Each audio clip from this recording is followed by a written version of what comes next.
Hello, it's Jimmy here. The release have here a Citroën Berlingo that is in a consistent limp mode, so it's losing power. Okay, so first we're going to plug in some diagnostics and we'll get this set up.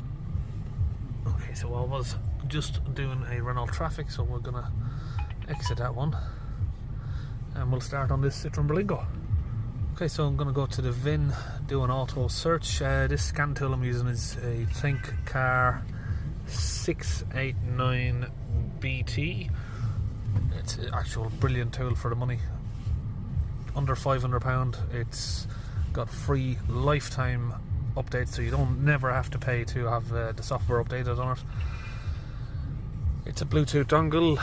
It literally does more than tools that I've had for £2,000 and £3,000, to be honest. I've got a specific link that I can give you for this. I'll put it in the video description where you can get, I think, 10% off or something like that. I'll add that into the video description if you look down there. Okay, we're going to do health report on this.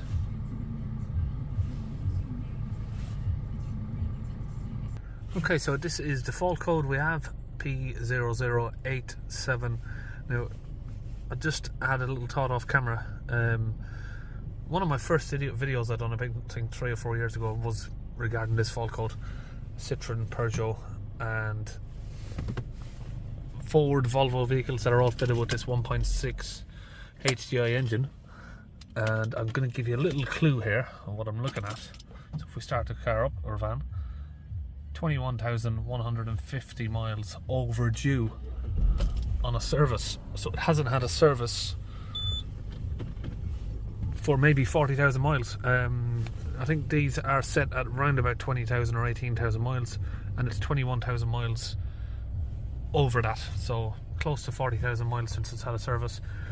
And quite possibly, one of the common things I see, even if it's had a service, say 4 years ago, 2 years ago, it's missed a few services, this van. But what I do see is most customers that come to me, they say, oh, it's got full service history, here you go. And I'm going through it, it's had an oil change, it's had an oil change, it's had an oil change, it's had an oil change, and maybe a cabin filter. No one's ever touched the fuel filter. And even when some receipts do say the fuel filter's been done, I open it and it's covered in corrosion where you can clearly see it hasn't been changed in maybe 8 years. Not a lot of garages like touching the diesel filter, not only because it's a dirty job, it gets all over your skin, but they're just scared to open the fuel system because it can be difficult to start afterwards. So what I'm gonna do on this is fuel circuit low. First thing I would do before we'd go anywhere is just change the fuel filter. There's no point pulling out injectors or anything like that on these engines without just doing that. What we'll do is we'll clear the fault code and we'll take it around the block and see, does the fault return, and then we will do a fuel filter change, check the condition of the fuel, reset the codes again and see, does the fault come back. Okay, so we'll clear the fault memory. Yes. Okay, now the fault is cleared. We'll take it on a little trip up the road and see if that fault comes back. Okay, so we haven't even done 1 mile and the fault has come back. Engine fault repair needed. So let's get under the bonnet. Now, some people might say, well, you haven't even looked at live data. Like I said, I've done this fault so many times on these vans, and what I have found in the past is looking on live data hasn't really shown anything up. You can see the fuel pressure. Unless you've got a chart there knowing exactly where the fuel pressure should be, I've got an idea, but you know, it's going to be out of range a small bit, and not while the vehicle's idling or while it's accelerating here. Stand still, the fault doesn't appear. Only if you put your foot down, the fault comes on. Okay, so here is the fuel filter. We have 2 8mm bolts. I've already loosened those out. Just there. A few lines, disconnect. And then hopefully we can get this out. I can't remember on these if we need to get the airbox out, but we'll give it a try like this. If not, we'll have to take out the airbox. It should just come out, I think. Let's give it a little wiggle. These pipes are in the way. There you go. Okay, we're just going to open these screws here, T15s. Get these out. Now if we twist this left, I might need my two hands, but really you got to wiggle it left and right, and then you can pull it up.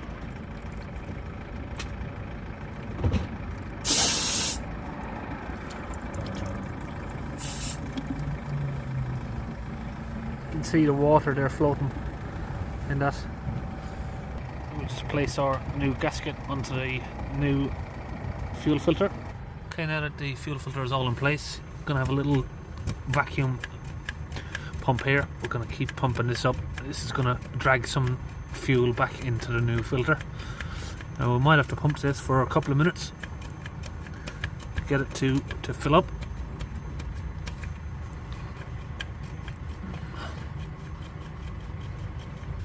Okay, so the fuel filter's in. Here is the live data. Like I said before, you wouldn't really see much of a difference.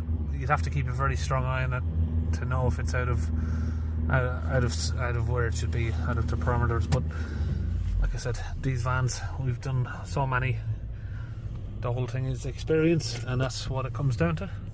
And along with that experience, the next thing on these, which is a very common issue, is the actual fuel rail pressure sensor. But that would normally give a specific code when it does go out. We'll take this on a test drive now and see how it goes. And normally before, if we put a full acceleration like that, you'd have the engine fault come back. So I'm just going to reset that now, because we are going to go ahead and do an oil change and full service on the vehicle. So resetting the service light now just clears the rest of those warning lights. So what I usually say to my customers is, so the customer did agree to just have a full service done with me, but I said, look, let's change your fuel filter and go from there, because you might, if you're on a budget, then there's no point spending money on servicing your air filters and oil until you get to the bottom of your problem. Because if we do need to replace, say, a fuel rail pressure sensor, there could be other costs involved. You never know. These can have problems where you open your fuel filter, the housing that you separate can break. So there can be other costs involved, and obviously I don't know each customer's position. So I just say, what I always say is, right, we'll do the fuel filter first. As long as all that goes well, then we'll continue with the rest of the service. So hopefully, it has all gone well. We've taken on a truck drive now. The fault has cleared, like I showed you before. 200 yards within clearing the fault, you drive it up the road. As long as you put your foot down, the fault would reoccur instantly. And now that has all been cured by just changing the fuel filter. So that's about it on this one. We should be all finished here. We'll continue with the oil change, but we don't need to get to that video. And I'll see you on our next one. Once again.